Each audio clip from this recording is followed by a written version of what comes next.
Bonjour, aujourd'hui nous allons parler des risques dus au soleil et aussi des cancers qui peuvent être induits par ces risques solaires.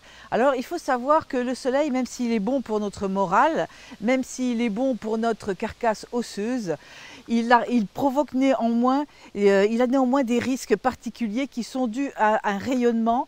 Ça s'appelle les UVA et les UVB. Ce sont des rayons UV. Donc les UVA vont aller profondément à l'intérieur de la peau et des organes, et les UVB vont rester plutôt en surface, qui vont provoquer le bronzage. Voilà. Les deux sont nocifs. Les deux peuvent provoquer des cancers. Alors, le meilleur moyen de se protéger de ces UVA, de ces UVB, qui notamment peuvent attaquer les yeux. Sachez qu'un des principaux facteurs de cataracte jeunes, c'est les rayons solaires et l'exposition solaire sans lunettes. Alors pour cela, il y a une protection efficace. Ce sont donc les lunettes avec un indice de protection UV 400. Si vous allez donc en boutique pour vous acheter des lunettes de protection, pensez aussi d'ailleurs à en acheter aux enfants, même aux tout petits enfants, il en existe. Il faut penser à prendre avec UV 400 marqué dessus. Nous allons revenir maintenant aux protections pour se protéger des UV. La meilleure protection, c'est déjà de ne pas s'exposer au soleil. Et ne pas s'exposer au soleil, ça veut dire ne pas sortir entre 10h et 16h, là où le soleil est le plus haut dans le ciel, et les rayons UV vont être les plus nocifs. Donc évitez de sortir à ces heures-là. Si toutefois vous devez sortir, essayez de rester au niveau des zones plutôt ombragées.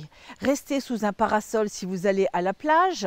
Faites attention aussi à la réverbération du sable pour vos yeux, à la réverbération sur l'eau, que ce soit, ou sur la neige si c'est les vacances d'hiver, que toutes ces réverbérations, vous n'allez pas vous en rendre compte, mais ça va attaquer votre vision et votre cristallin. Donc, il faut se protéger.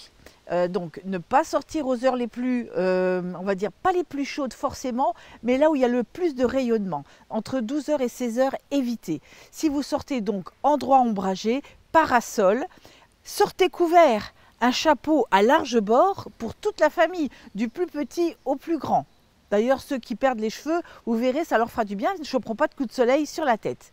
Il faut donc les lunettes, il faut mettre des vêtements à manches longues, et puis si possible en coton, maille assez serrée, pour éviter même les jambes, je vais dire, on peut choper des coups de soleil sur les jambes, et le coup de soleil de l'enfant, par exemple, provoquera le cancer de l'adulte, il faut le savoir. Donc, se protéger, rester à l'ombre, mettre des vêtements, des lunettes, des chapeaux, et vous pouvez aussi utiliser certaines crèmes de protection solaire en fonction de votre indice de peau. Il n'existe pas d'écran total. La marque, enfin, on va dire écran total, c'est interdit en France puisque ça laisse toujours passer des UV. Il faut prendre des indices de protection beaucoup plus importants, 50 et plus, et là, vous avez quand même une bonne protection pour votre peau. Voilà, donc je récapitule. Le soleil, c'est bon pour le moral, c'est bon pour notre carcasse osseuse, mais ça peut provoquer des dégâts irréversibles et notamment des cancers. Alors, le cancer, le carcinome, c'est un cancer superficiel de la peau, mais vous avez le mélanome qui, lui, est beaucoup plus dangereux. Le traitement du mélanome, pour en parler un petit peu, ça va être dans un premier temps la chirurgie. Et ensuite, selon le cas de la personne et selon le cancer, puisque c'est un cancer qui va être dépisté, il peut y avoir des traitements annexes, genre chimiothérapie, radiothérapie, etc. Donc, c'est pas rigolo du tout. Donc, il y a le traitement de ces cancers. Pour pouvoir se dépister, vous allez me dire, oui, mais comment on sait si on a quelque chose? Examinez-vous régulièrement la peau, des pieds à la tête. Faites-vous aider par un proche.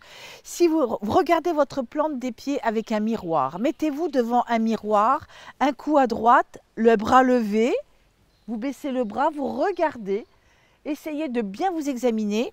La tête, on peut avoir des grains de beauté ou des taches qui peuvent apparaître, donc c'est difficile avec les cheveux, mais en tout cas, ça peut être aussi entre les doigts, plante des pieds, plante des mains, enfin paume, mais aussi organes génitaux. Faites attention, examinez-vous régulièrement. Dès que vous voyez une tache anormale, qui change de couleur, qui change de forme, qui change d'épaisseur, consultez immédiatement votre médecin traitant.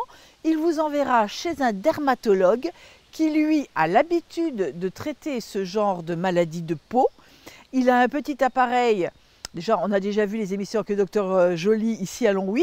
Il a un petit appareil qu'il met là comme ça et il voit directement au niveau des grains de beauté, au niveau de toute tache suspecte, s'il faut procéder à un prélèvement, s'il faut carrément enlever cette partie, parce que donc, je vais vous dire, son expérience et l'expérience de tous les dermatologues fait qu'il voit au premier coup d'œil s'il y a quelque chose de suspect ou pas. Donc voilà, le soleil, c'est bon pour la santé, mais ça peut être aussi très néfaste. Protégez-vous, protégez vos proches.